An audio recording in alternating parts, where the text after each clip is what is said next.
You're listening to The Lyndia Grant Show. Think on these things with Lyndia Grant.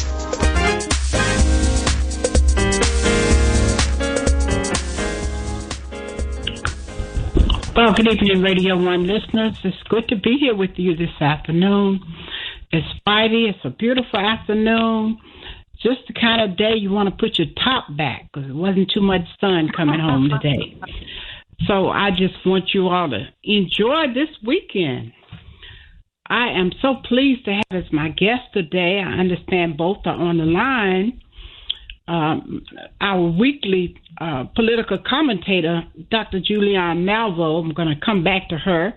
But I want to say hi first to our second guest, Pastor Ricardo Shepherd. He is the pastor of the Episcopal Church of the Atonement, located in Southeast Washington, D.C. He's planning an exciting event that's going to be held at the fields of the RFK Stadium. I want to say hi to you, Reverend. How are you today? I'm well, and praise be to God. And how are you doing today? I'm doing great, thank you. I'm telling you, it's good to be here, and I look forward to talking to you and getting all the details out to the listeners for the Walkathon and Wellness Fair that's coming up. I'm excited. And now we're going to go now to Dr. Julianne. How are you, Dr. Julianne? Dr. Julianne, I like to call you our President Emeritus, although now you're back to Dean. She's the Dean out at Cal State, Los Angeles, and so I'm excited to have her on here now. How are you today, Doc? I'm great. It's good to be with you as always, and greetings, Brother Pastor. Good luck on the event, the walk. It sounds like a great event. Thank you. Excited. Very excited. Good. Dr. Julianne, you on. It's your turn. Go ahead. Well, Lyndia, there's so much to talk about. Well, let's start with something that really had got my eye yesterday. North Carolina judges. Now, you know, North Carolina is not the most progressive state in the union, but they just basically struck down a voter ID law because they said it had a discriminatory purpose. These were judges in North Carolina. I about dropped my cup when I read that. I'm like, my home state. I'm so happy about that. I'm happy too. I think that people are beginning to pay a little bit more attention. Some people are. But anyway, we know that the voting rights thing, Senator Tim Kaine had an op-ed in the Washington Post this morning where he talked about voting rights and about what we have not done around voting rights. I'm going to tell you something. I was with a group of people, and this young brother said, how come the Congressional Black Caucus won't do their job? And I'm just going to put that out there. We have 58 members of the Congressional Black Caucus in our Congress. If they would stick together, which of course they're not going to do, we could stop this madness. And we could get rid of we couldn't really get rid of the filibuster. That's the Senate. But again, what the young brother says, why won't they do their job? And really, this is the question we have to grapple with. Why not? Guys, just put your foot down and just do your job so that we have our voting rights. Now, speaking of voting rights, that's the President of the United States. I was over to saw this today. Gets protection when they are president, and their family gets protection. He extended protection for his family for 6 extra months. Costing us $1.7 million more. I mean, he also gave protection for 6 extra months to Steve Mnuchin. The Trump family used the United States Treasury as their own cash cow.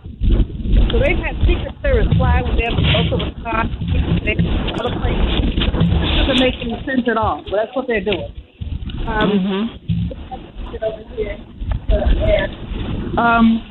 Dr. Julianne, are you on your land? Are you on your landline or cell? I'm on my cell. Is my reception bad? Yes, it is. I thought you were on the landline. I put that out there so she could call the landline. Well, in D.C., dear, I'm in D.C. Celebrating my birthday. Happy birthday. Wednesday. When is your Wednesday? Okay. Wednesday, September 22nd. Thank you. Oh, okay. For some reason, I don't have a landline in my house anymore. So, I didn't know you were back in D.C. I put the college number down. I'm sorry. No worries. Is this a bit better? Yes, it is. Okay, good. I'm glad we're a bit better. Okay. So I was talking about that man and the protection for his family, which is ridiculous. Now, good news from California. Gavin Newsom was able to beat back the recall. So he won. Larry Elder, we described him as a white supremacist in blackface, and he got kicked to the curb. But he is actually going to do very well in California. People really like him. Conservative people, that is. We have a more pressing race closer to home here in Virginia, where we know that Terry McAuliffe is in what looks like it's going to be something very close. Very, very close. And so we're concerned about that because we don't want Virginia to go R. We really don't want that to happen. And it could. So people think, what happened with Gavin is that there was no enthusiasm surge. People became very enthusiastic with Larry Elder, who's scary. There's an enthusiasm gap in Virginia, it appears to me, and people are not that enthusiastic, and they're not that scared. And that's a problem.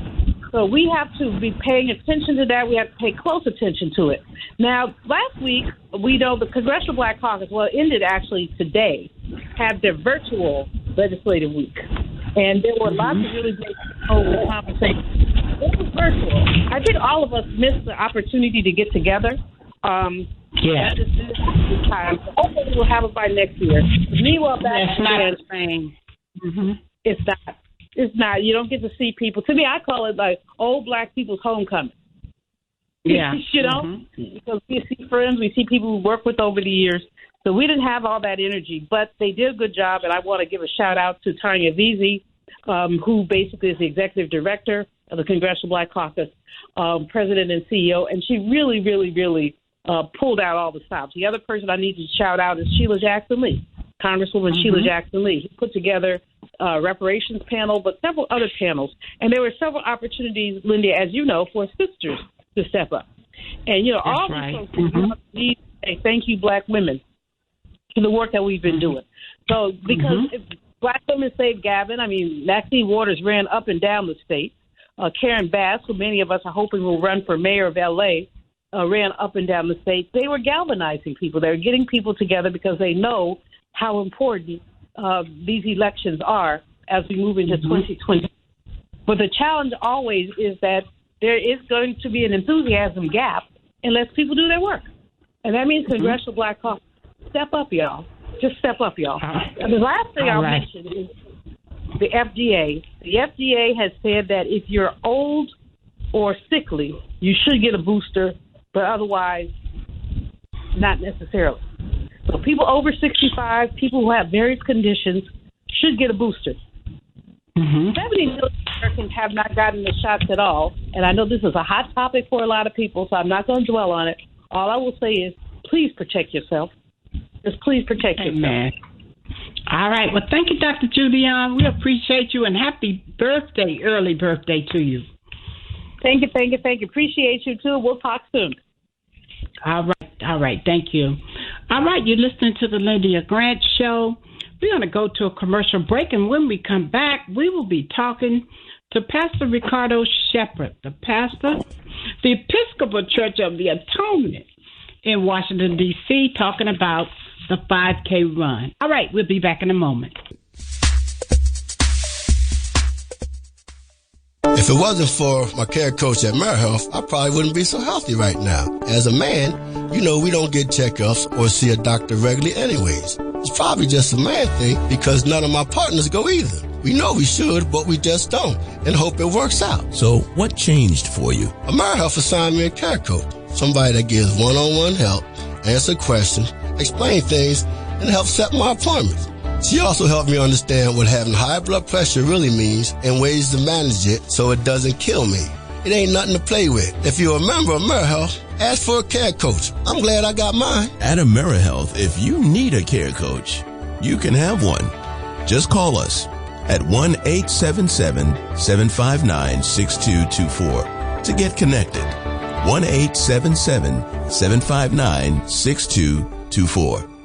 This program is funded in part by the government of the District of Columbia Department of Healthcare Finance. Mayor Muriel Bowser.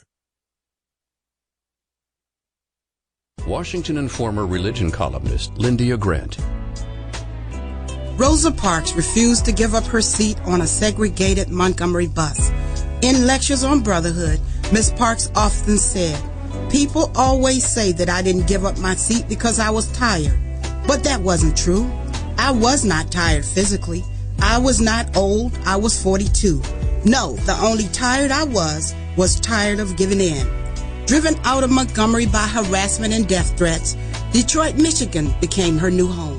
Rosa Parks will always be remembered as the mother of the civil rights movement.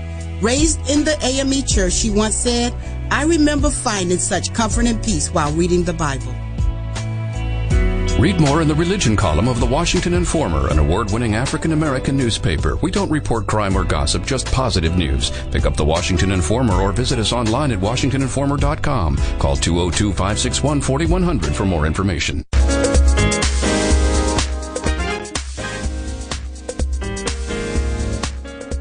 Thank you for tuning in to the Lyndia Grant Show.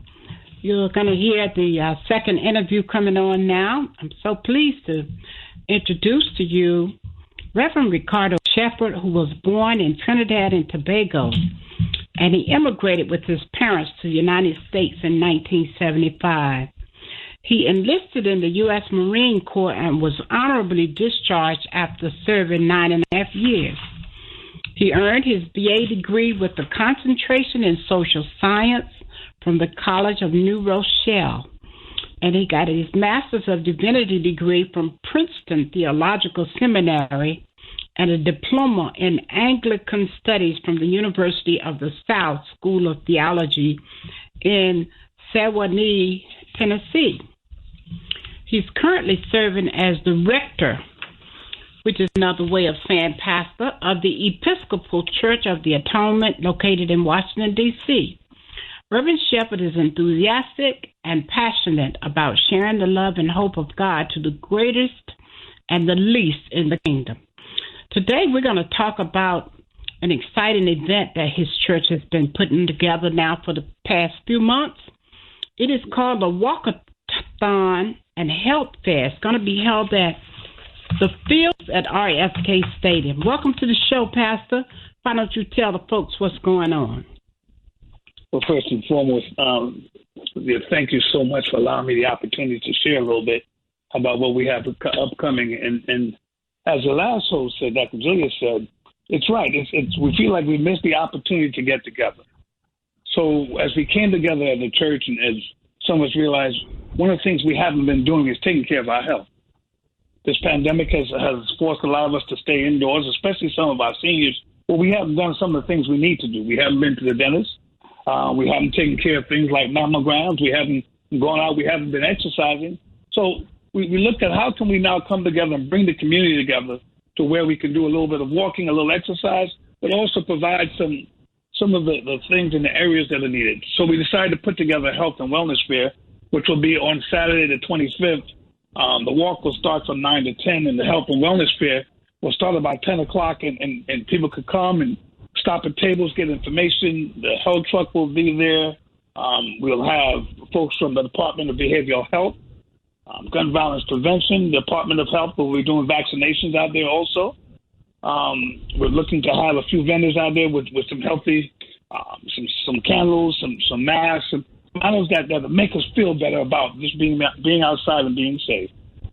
But it's a great opportunity. We also have coming along is Palmolive, who will be out there dealing with dental care. So we'll have some dental packages and some information about making sure we take care of our teeth. Because we know we're notorious for not doing that until we have to. Yes. So they'll have referrals for us to make sure that how we get connected with dentists. So to make sure that how folks out there who need to work can get to work and can get taken care of. But at the end of the day, it's an opportunity for us to come together and really meet some of the needs in the community provide the information that's needed. And at the end of the day, we're going to have a faith forum where we'll gather and just talk about some of the needs that's going on. Talk to some of our clergy about what's going on within their congregation in this time of COVID. How are we dealing with this situation? How are we dealing? How are your congregations dealing with hope in a hopeless time? Oh yeah, because it's so different, isn't it? Oh my goodness, everything is so different. One of the things that we go ahead. Whether we're in churches or schools or homes, it's all different. Yes. It's just such a, we have to pray. I wrote at the end of one of my columns, it's praying time. Oh, yes. I mentioned last Sunday as I was preaching that the songwriter said it best. If we ever needed the Lord before, we sure do need him now. Now is the time, I tell folks, now is the time for us to draw near to God, not draw away. That's now right. is the time to draw. It's a new season, though. That has been the theme that I've been preaching on for the last 2 weeks, and I'll preach again this week. It's a new season. And in this season, we have to recognize that it's time to do things differently. It's a new season. It is. Just like the weather's changed, the weather changes in the seasons. When we get to a new season, it's time for us to realize that, I recognize I'm not as young as I used to be. I can't run a marathon, so now I got to walk. That's right. But that's all right. Like the tortoise in the head, you're going to get there. Oh, that's it. That's it. Uh-huh. But I have to acknowledge it's a new season and be willing to make sure I take care of my health so that how I can make it into the next season. Yes, indeed. And then you also have invited some guest speakers, too, that are going to be on the platform and talk about various topics. And you have some vendors that are going to be out there, too? Yes. So we have some of the speakers. We have the director of faith-based outreach for the Department of Behavioral Health, E. Gail Anderson Holiness. We have Linda Harold Harper, who's the director of the District Gun Violence Prevention Emergency Operations Command Center. And then we have some guests dealing with communications. Her name is Arian Washington, who's a former communicator director of the Congressional Black Caucus. We have this great prolific speaker who's going to be dealing with healthy living as a diabetic by the name of Lyndia Grant, but I'm not going to talk about her. I look forward to it. Who's going to bless us? I mean, we have an assortment. We have everything from financial help, spiritual help, communications, mental help, inclusion and diversity. We recognize that we as a people have different areas that we may need to hear. So we wanted to make sure we touch. And we're not going to be there all day. Don't want to scare people. We're not going to be out there all day. But we want to give you enough information to wet your whistle and to leave you with something so you can go and find out more. And then you're going to have some healthy food in case somebody want a little snack or something. Oh yes, we're working on our food truck. We ran into a little snag when it came to healthy food because it was nutrition. What was healthy? I will tell you, we will have a few vendors selling everything from some handmade journals we will be doing handmade journals. There'll be candles, there'll be masks, there'll be T-shirts, there'll be that information out there. We also, if it gets too hot, if it gets hot out there, we'll have plenty of water, Gatorade, all that stuff will be out there just for the taking. And what we want people to understand is it's free. There is no cost to come. There is no cost. Just come. Tell your friends, tell your neighbors, reach out to all that you know, and just come. Because what we want to do, we want to give back to the community, and we want the community, it's an opportunity to come. Now, please understand, masks are required. I know we're outside, but we're going to be interacting with each other, so we ask folks to please be masked and to be conscious of people's space, because some folks aren't that comfortable yet. So if someone asks you to give them that space, be respectful and give them that space. That's right. I know my TV is on mute, but I can honestly fit right in with what you're talking about. A New York City hostess was attacked after she asked somebody to put their mask on and to do social distance, and they attacked her. So isn't that crazy? You know, I'm trying to stay away from the political implications of this, but the reality is we as people who are called by God whatever happened to respecting each other's dignity? Whatever happened to respecting the dignity of each other? And because sometimes long before we had masks, I had a problem with people getting in my comfort zone. So I asked folks to please take it. I'll step back. Can you give me that comfort space, that respect? And you know what, Pastor? My uncle is dead now, but I remember way before this came along, he didn't like for anybody to talk while they cooked. He didn't want you talking. And so now that we wear masks, I started thinking about that thing. I said, people shouldn't be talking while they cook. Because when you have masks on, it keeps all that spit from jumping all out over everything. And I started thinking about people come to bring you food and they just talking and all those plates. It's making a difference. It's just not good. We have to be careful. And we do. And I tell my folks every Sunday, be careful and be safe. We know where I stand as far as vaccination, and we're not going to go into who. I just said be careful and be safe. Be smart. That's right. All right? God would not have us be ignorant. He would have us be wise and to understand and to know what's going on around us. But this health and wellness is the first opportunity. And we can't see this germ. That's the thing about it. It's invisible. And so when I go out, Pastor, I'm going to tell you right now, I pray and I ask God, I don't care if I come in an inch of it.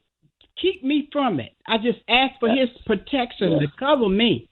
And but I know that I also have to be wise, like what you're saying. I have to wear what I'm supposed to wear and come in and do what I'm supposed to do and sanitize and do the things that we're supposed to do. And then he'll take care of the rest. Yes. You see, that's the part. Right? If we do our part, God will do his part. Right? You know, the same thing with our health. That's the important part, and that's one of the reasons why we chose to gather, is that we recognize that we don't often take care of our health when situations like this come. So we'll neglect other things because, you know, we don't want to go out and be around others. But the reality is, I say that if we want to help others, we have to help ourselves. I am no good to my children if I don't take care of myself. If you don't take care of you, that's right. That's it. So this is an opportunity for us to come and especially one of the areas where we're going to be talking a little bit about, we'll have a table out there, is behavioral health, mental health. Karen K. will be speaking on mental health, especially in the area of grieving for loved ones. Many of us, within the last 18 months have lost a loved one. Well, Pastor, before we run out of time, please give them the website, telephone number, email, whatever they need to do to register. Well, I tell folks, if you want more information, they can easily go to the church's website, which is atonementepiscopaldc.org. Again, that's atonementepiscopaldc.org. And at the website, they can get information about coming out for the walk if they care to walk, or if they would list stuff for the health and wellness fair coming out. Again, it's on September 25th. The walk starts at 9, and at 10 o'clock, the health and wellness fair will begin. The office phone number is 202-582-4200, and that's the Episcopal Church of the Atonement in Southeast D.C. All are invited to come out. Please tell your friends. We will be at RFK Fields right across from the stadium. All right. We thank you for being our guest today. We have been talking to the rector and the pastor of the Episcopal Church of the Atonement located in Washington, D.C. Again, that office number is 202-582-4200. Go to their website, www.atonementepiscopal.org, atonementepiscopal.org, and look for the walkathon and health and wellness that's going to be held at the Fields at RFK Stadium on September the 25th, so you can register. He said it's all absolutely free. We just want you to come on out. Thank you, sir, for being our guest today. My pleasure, and I look forward to seeing you in a week and a half when we gather together at the field. All right. Thank you so much. You're welcome. All right. You listen to the Lyndia Grant Show. We're going to get ready to close now. Like us on Facebook and follow us on Twitter and Instagram. Read my column in the Washington Informer newspaper every week. Or give us a call if you have an idea about an exciting show. Call 240-602-6295. Our guest next week is going to be a surprise. I may have a rerun. I'm not sure yet on what we're going to do next week. Tune in. The Lyndia Grant Show will be here. Words, thoughts, and deeds have a boomerang effect, so be careful what you send out. Scripture says, my people perish for the lack of knowledge. So think on these things. From the Lyndia Grant Show, I'm your host, Lyndia Grant. Until next week, good day. Thank you for listening to the Lyndia Grant Show. Think on these things with your host, Lyndia Grant.